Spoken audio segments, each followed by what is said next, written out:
Greetings, humanity. Today is Friday, April 10th, 2026. Let's grok the news. I'm Robert Gardner, using Grok, the most truthful AI in the world, every weekday to help me search out and summarize the biggest headlines in the news today. You also get the unparalleled benefit of this observer's opinions. We briefly review a roundup of the most critical reports in the world, but first, in this special report, another deep dive into today's continuing top story, the conflict with Iran. Right after this, M.S. Gardner, my wife, is author of last year's Moon Meridian Prize winner from April Gloaming Publishing, Wolf's Bane, a dark, serious, modern take on an old fairy tale. You have not heard Little Red Riding Hood told like this. It's a page-turning Southern Gothic story for adults that you can't put down. It might not put you down either. Wolf's Bane, available now at thecuriousauthor.com. All one word, thecuriousauthor.com, also available from Amazon. And now, let's grok the most important news in the world today, starting with our lead story, Dateline, Washington, D.C. The United States is claiming a major strategic victory in the Iran conflict, with CENTCOM's top commander stating that Iran has suffered a generational military defeat, its 40-year military buildup largely destroyed in under 40 days of fighting. President Trump has directly challenged Iran's approach to the Strait of Hormuz, declaring that it violates the ceasefire agreement and warning Tehran against imposing any tolls on passing tankers. Shipping traffic remains cautious in the vital waterway, even as the fragile truce holds, contributing to ongoing oil price volatility and expectations of sharply higher U.S. inflation readings for March. Analysts warn that energy prices may take months to normalize, despite the ceasefire. This observer expects that the experts and analysts are wrong as usual, and that when the conflict has truly ended, energy prices will fall, as we already saw when the ceasefire was announced. Analysts are weighing early winners and losers from the campaign, as Iran projects defiance and resilience despite heavy losses. These so-called analysts, they think that making delusional statements makes Iran a winner in the conflict? No wonder the fake news organizations are dominated by the delusional left. The ceasefire, facilitated in part through Pakistani mediation, now faces tests from regional spillover. Let this observer be clear. The problems in the region that remain are because the proxies that Iran supported in its Islamic jihad haven't finished dying on the vine. Israel has announced it will open direct talks with Lebanon aimed at disarming Hezbollah and exploring what Prime Minister Benjamin Netanyahu describes as a potential historic peace deal. Iran has condemned recent Israeli strikes against Hezbollah Islamic terrorists, the ones that they fund against Israel in Lebanon, as grave violations to fight the terrorists, threatening a broader understanding that only they pretend to understand and that only confuses analysts and journalists. Domestically, the political fallout is intensifying. Trump has publicly blasted several prominent former MAGA influencers, including the notorious anti-Semites Tucker Carlson and Candace Owens, for criticizing aspects of the Iran operation. Democrats are signaling aggressive post-November investigations into possible military mistakes, whatever they can invent or discover, with figures like Senator Annie Kim calling Trump unfit for office. I believe he supported Joe Biden, didn't he? Rogue Democrat Senator John Fetterman, however, accuses parts of the American media of effectively carrying water for Iran.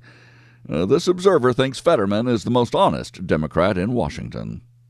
I still disagree with him sometimes, but he says what he thinks.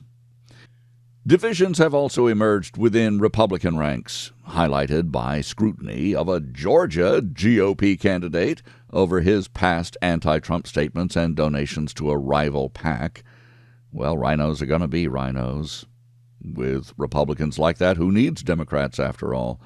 The Middle East's power balance continues to shift, at least in the media, with relief tempered by fears of renewed tensions or internal crackdowns in Iran, underscoring that the ceasefire represents only a pause rather than a final resolution.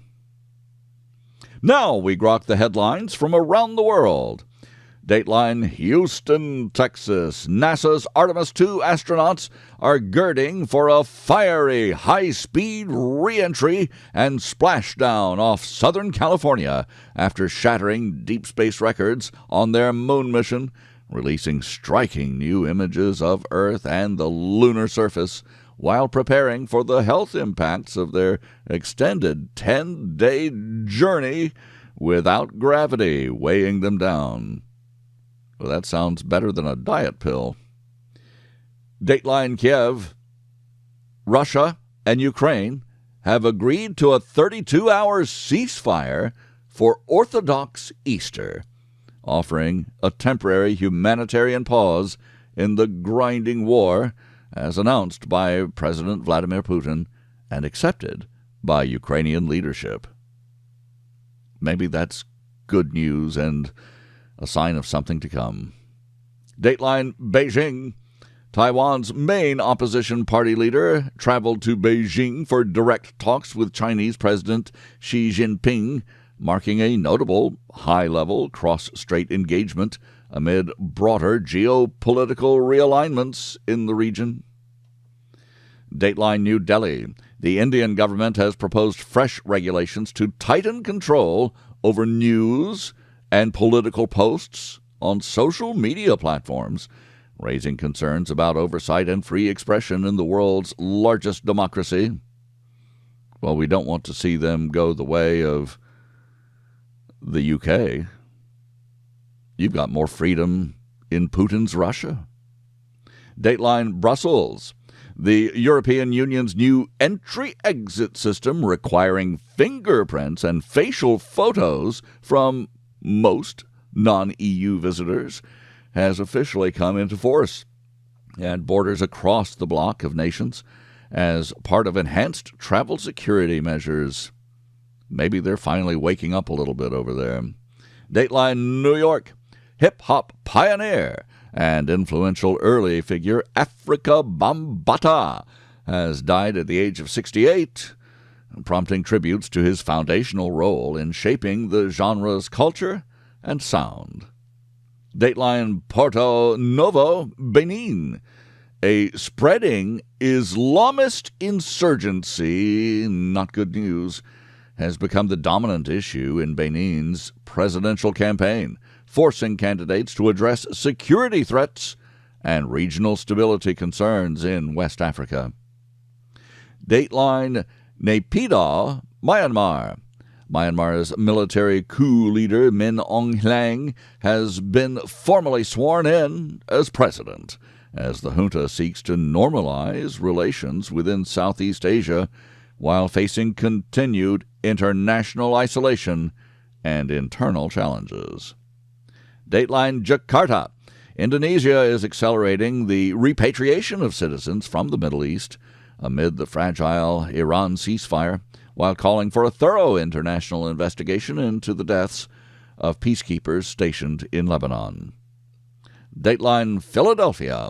Rescue efforts continue after a partial parking garage collapse in Philadelphia left one person dead and two others missing, with authorities investigating the structural failure in the U.S. city. This observer is reminded of the high-rise collapse in Miami a few years ago. You've got to take care of your concrete structures, folks. You can't let them go. They won't last forever.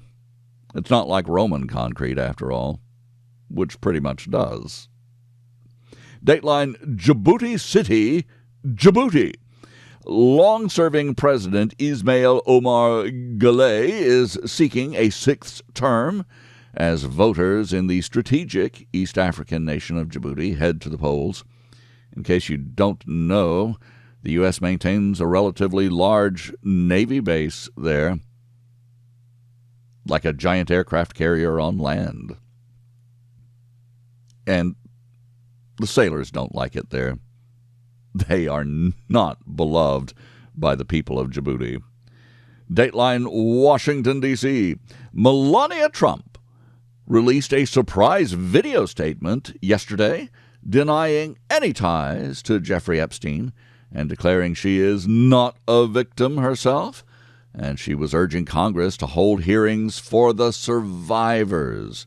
Let the women talk, she says, while calling for an end to all the surrounding falsehoods. And I thank you for listening.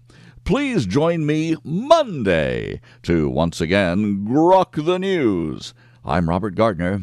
Godspeed and God bless.